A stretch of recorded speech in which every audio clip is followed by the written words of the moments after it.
Mes chers amis, ce jour de Rosh Chodesh Adar, le premier jour de Rosh Chodesh, nous avons prononcé la prière, j'espère que vous l'avez fait aussi, sinon faites-le. Chapitre 122 de Tehillim, ensemble avec la Tzedaka, chose qu'on fait ensemble, Bachenu Avinu. C'est sûr et certain que dans ce, comme je disais, le premier jour de Rosh Chodesh Adar, le mois de Simcha, c'est sûr et certain que nous allons mériter la grande Simcha, la vraie Simcha, la Simcha pure et simple de la Geoula Hashlema. Eh bien, on l'a mentionné hier, on le rementionne. Mishenichnas Adar Marbim Besimcha. Traduction littérale. Quand on rentre dans le mois d'Adar, on ajoute dans la Simcha. C'est quoi cette expression rentrer dans le mois? Un mois, c'est le temps. On rentre dans le temps, on vit dans le temps. C'est quoi cette idée? C'est quoi cette expression du Talmud? Et à savoir que les expressions du Talmud sont très précises. Eh bien, l'idée est la suivante. C'est de rentrer dans cette ambiance du mois d'Adar. Et c'est quoi l'ambiance du mois d'Adar? Eh bien, Adar, il y a deux événements importants. Il y en a d'autres, mais ça sont les deux importants. La naissance et la Hiloula de Moshe Rabbeinu, le 7e jour du mois d'Adar, et la fête de Purim. Moshe Rabbeinu, celui qui nous a libérés d'Égypte, celui qui nous a donné la Torah, celui qui nous a formés, qui nous a aidés à transitionner, à changer d'être des esclaves à qui? À l'impureté, à Pharaon, à l'Égypte, pour devenir pour devenir le peuple choisi par Dieu pour une mission. Quelle mission?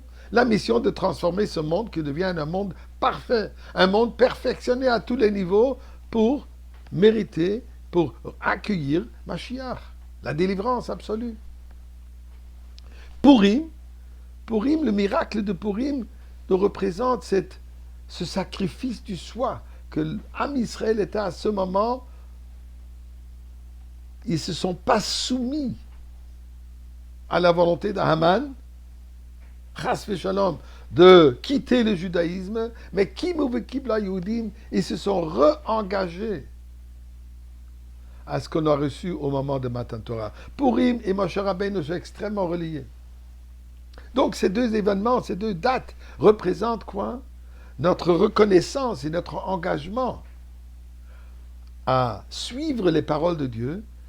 Pour cela, la simcha, pour cela, la joie. Puisque qu'est-ce qu'il peut y avoir de plus joyeux que savoir que nous avons le mérite de fusionner, de connecter et servir à Kadosh Baruch Hu, Dieu lui-même.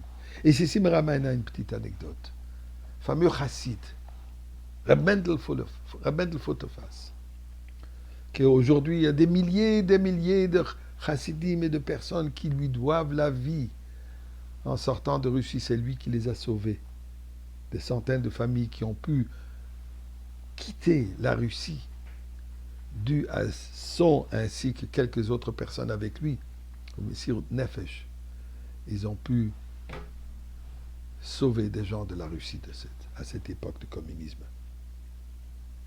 Mais pour cela, il a mérité des vacances au compte du gouvernement antisémite de la Russie, de Staline, pendant des années qu'il a purgé une peine en Sibérie. Mais Reb Mendel était toujours heureux, toujours joyeux. C'était lui, l'épaule sur qui tous les autres prisonniers reposaient. Un jour, un moment extrêmement dur, ils sont tous brisés complètement. Et Reb Mendel est en train de chanter un chant chassidique très joyeux. Ils se sont effrayés. Reb Mendel a craqué. Et si lui craque, on ne pourra pas survivre. Une des personnes qui vient voir Mendel dit: Mendel, qu'est-ce qu'il y a? Qu'est-ce qui se passe aujourd'hui que tout à coup tu as complètement craqué? Il dit: oh, craqué, au contraire, je suis très heureux. Je suis heureux. Tu es heureux? De quoi tu es heureux? Mendel lui demande: de quoi toi tu es triste? Il dit: pourquoi moi je suis triste? Tu sais bien que j'y étais. J'étais le médecin le plus connu en Russie. Le tsar lui-même appréciait mes services. Aujourd'hui, je dépends d'un soldat, un analphabète. Ça dépend s'il a eu assez de vodka, je vais vivre ou non. j'avais toutes les richesses, j'avais une voiture, j'avais la plus belle maison, j'avais une maison de vacances, et aujourd'hui j'ai rien. Amen, là je comprends. Ta vie est définie par ce que tu as, ou par ce que tu n'as pas, par ce que tu possèdes, ou par ce que tu ne possèdes pas. Ma vie n'est pas définie par ce que je possède, ma vie est définie par ce que je suis. Toi, effectivement, tu n'as plus rien de tout ce que tu avais qui te rendait joyeux. Moi, ma vie, ce que j'ai toujours été serviteur d'Hachem, un juif qui sert à Kadosh Baruch Hu. Dieu veut que je le fasse, je le sers des différents moyens. À des moments, il voulait que je le sers dans les différentes positions que j'avais. Aujourd'hui, il veut que je le sers ici en Russie, en Sibérie. Et c'est ça ce qui me rend joyeux, que j'ai l'opportunité de servir à Kadosh Baruch Hu. Ça, c'est le mois d'Adar. Et pour cela, nous prions, on veut déjà servir à Kadosh Baruch Hu dans le Beth Amikdash.